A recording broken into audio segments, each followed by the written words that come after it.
काय आता संतांचा काळ म्हटलं ना तरी सुद्धा इसवी सनाचं 13वं शतक ते 17वं शतक.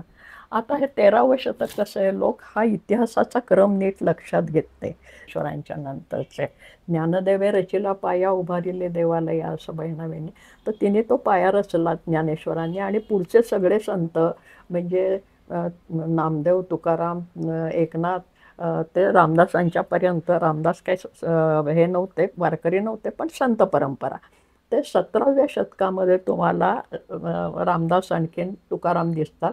हे 17वं शतक म्हणजे कुठलं, ज्या वेळेला शिवाजी महाराज राज्य स्थापतात. 1630 मधला शिवाजीचा जन्म, आणि मग त्यांनी तो तोरणा घेतला 16व्या वर्षी 1600.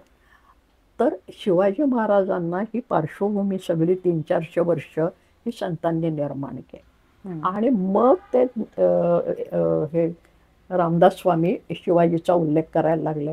तोपर्यंत संतांनी शिवाजीचा उल्लेखच केला नाही असा जो आक्षेप घेतला जातो, हा अज्ञानातनं आलेला आहे. कारण तुम्ही हा इतिहासाचा क्रमच लक्षात घेत नाही.